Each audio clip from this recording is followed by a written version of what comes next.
Basically, our challenge is that we've noticed more and more that people are using the internet as a primary communications tool. Whether it's through social media or other methods, the internet really has become that tool that the public often prefers to communicate using. In the recent past, especially last summer during hurricane season, we also noticed that there was a lot of disaster that occurred, and the public turning to their social media platforms to request help, either because 911 technologically wasn't available or they were just overwhelmed with calls.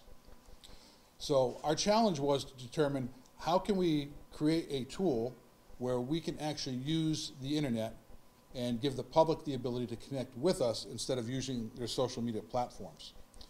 As you can imagine, with all the social media platforms out there, it would be almost impossible for us to actually monitor or scan every social media platform. So the tool obviously would have to be easy to remember, easy to access. And when we say easy to access, we've also envisioned that the deaf community that we have here in our area, as well as our non-English speaking community, can use this tool as well. Our slogan is call if you can, text if you can't, connect if you must. We want this to be a communications tool of last resort, so that's why we've put it as third in line. This is connect if you must at 911helpme.com.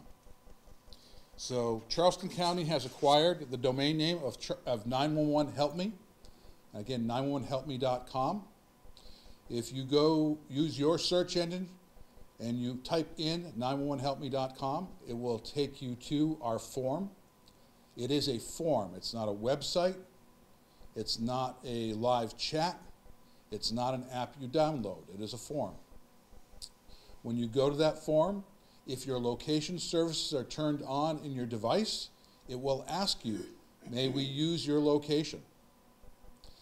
If you select yes, it will give you the location and say, is this the location you want to use? If it's accurate, hit yes.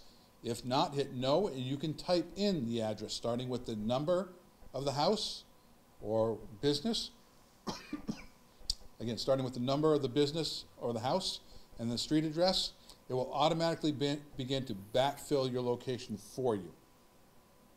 If your location services are not on, then again, you will have to manually type in that address with the number and then the street address, and it will again automatically backfill that for you.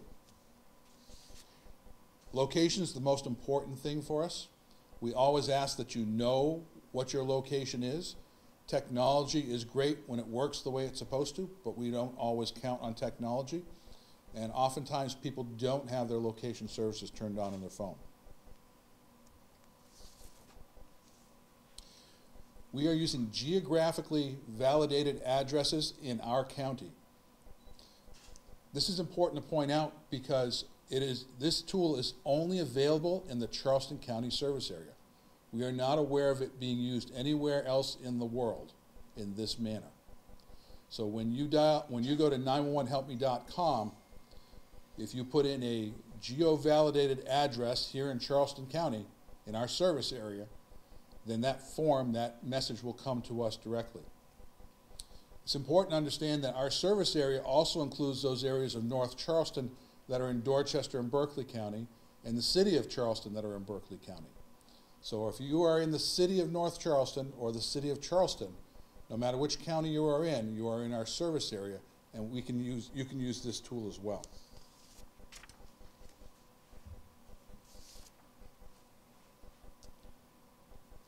Under what is your emergency, we've left that for free text. You can actually enter what you see as the problem, whether it's a down tree, whether it's flooding, somebody's been injured. That'll be free text, and you also have the ability to add an image if you would like to do that.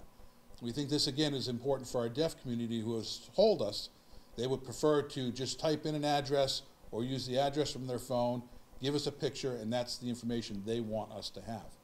So again, we're trying to make this easy to use and friendly to all the people that we serve. We ask if you want us to contact you back. It's defaulted to no, but if you click on the no, it will go to yes, and then we will actually contact you. It will ask you to click on a button that says, I'm not a robot. This way we don't get spammed with email. This way we have it protected so that we're only getting calls and requests from the public and not getting junk email sent to this account. When our telecommunicators receive that, it's similar to what we do with a 911 call. So when someone calls 911, the call taker is entering information into our computer-aided dispatch system as we're talking to them. If you text 911, we will copy and paste some of that information and manually enter the information. With 911helpme.com, we have to manually enter all that information. Again, you can see where it's not as efficient, but it is still a valuable tool to us and to the public.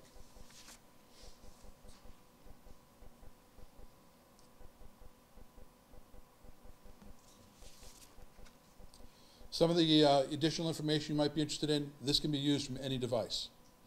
So 911helpme.com, any internet-capable device, whether it's a cell phone, whether it's a tablet, whether it's your home computer.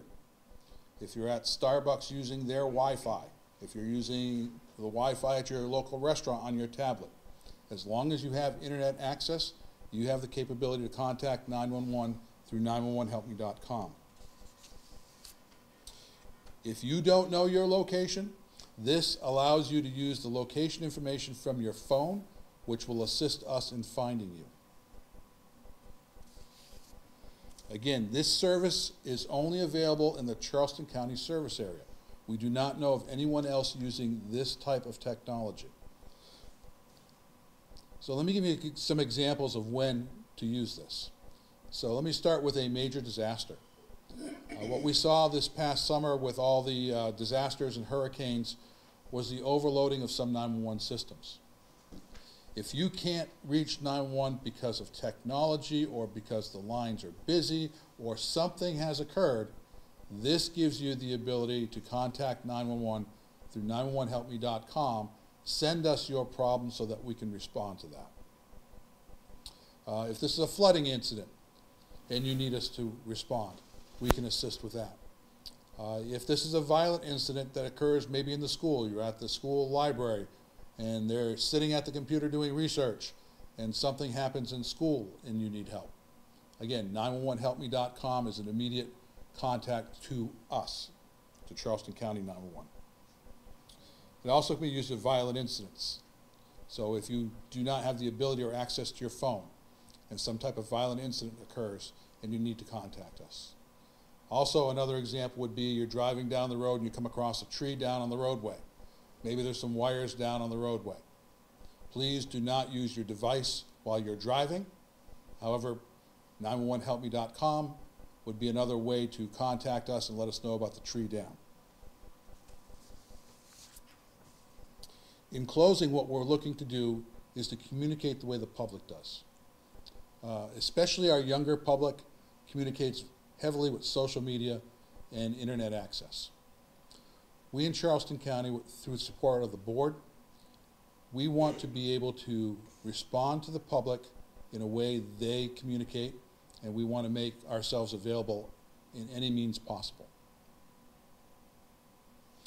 What I'll do is I'll ask Sheriff Cannon to come up and say a few remarks. Sir? Good morning. My role here is this morning is to give you a little background and history. I've been involved in the consolidation of dispatch in the 911 centers in Charleston County since the beginning. The major focus and goal back then was to anticipate the changing and evolving technology and the challenges that presented to us. We couldn't accept text, for example. We can now do that. But as a result of that effort, we consolidated dispatch in Charleston County, and we have been improving as time has gone on and technology has evolved even further. Our first real concern grew out of the fact that, and none of you are old enough to really remember the telephones that you had to dial. When 911 came out, if you dial 911, it was tied to what we now call landline, but it was the telephone that all of us had. It would tell us where you were calling from, your residence. It would tell us who had responsibility, police, fire, and EMS, for that address, and we could respond to it. But then the technology evolved, and we went to cell phones, and all of a sudden, we're getting phone calls, 911 phone calls from way down I-95 almost to Georgia. There was no rhyme or reason other than whether or not there were cell towers there. To show you how problematic that is, as recent as 2015, a report from the state of California, I think indicates the problem that going to cell phones caused. 75% of the 911 calls in the state of California in this 2015 report were made on cell phones, of which only 37%, that's about a third, had the capabilities of giving the location to the people who are dispatching police, fire, or EMS. So here's a problem. Example, it was cited in there. Grandparents are at a soccer game watching their grandson play soccer. The husband starts having chest pains. The wife, the grandmother, dials 911, but didn't know the exact location, couldn't give an address of the soccer field. So as a result, the help couldn't get there, and the man died. So as the technology has evolved and has improved some aspects of our life, it has made problems in terms of getting the appropriate help to where it's needed as rapidly as possible.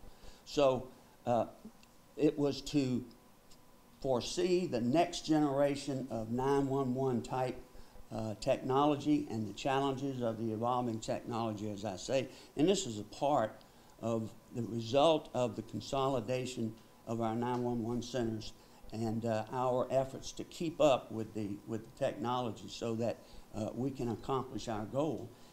If you can't tell us, for whatever reason, you now text 911, you can now with this, if all those other means are unavailable, you can use this website.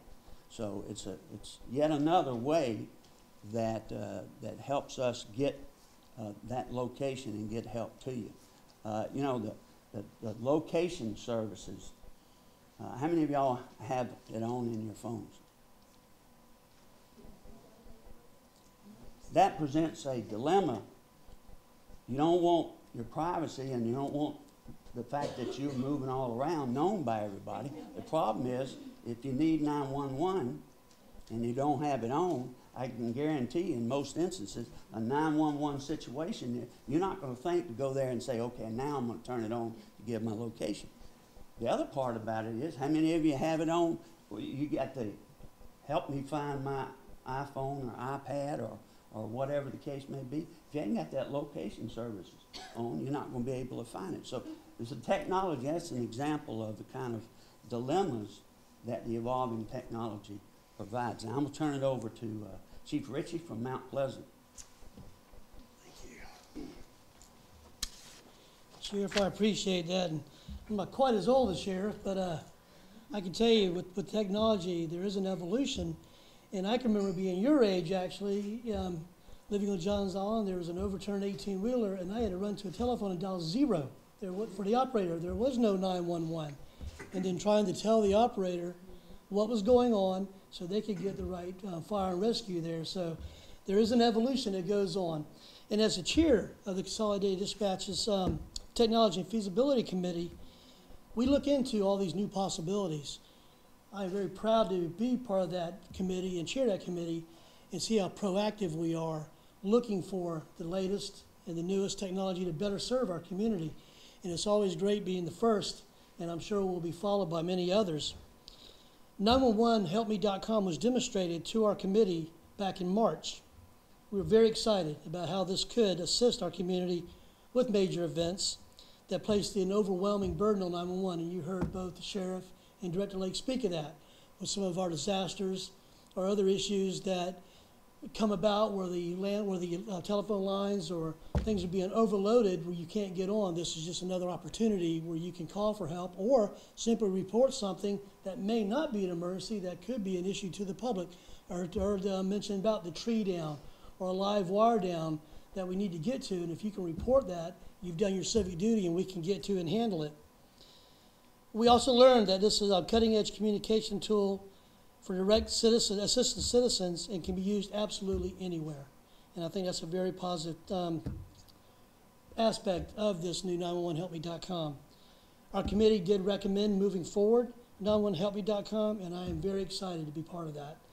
I will be brief, and I'll turn it over to Chief Lano now. Good morning. It's great to be with you all today, and it's a privilege to serve as the chairman of the Consolidated Dispatch Board. And I'm proud to stand before you today with these other members of the board for this exciting announcement of 911helpme.com and announcing that it's now available. It's up and running, and it's here to serve our citizens and help the community obtain the emergency response that they need in critical situations. I'm particularly proud that this technology and this capability was developed here among the 911 staff along with other partners. Director Lake and his staff recognized the opportunity to improve service, and they had the capability to develop this, to test it, and ultimately to implement it, and now it's up and running and available to the citizens throughout Charleston County. They've done this with the full support of the Consolidated Dispatch Board, and the board represents the public safety agency directors throughout Charleston County. They fully support this capability and are very proud to see this implemented here in Charleston County.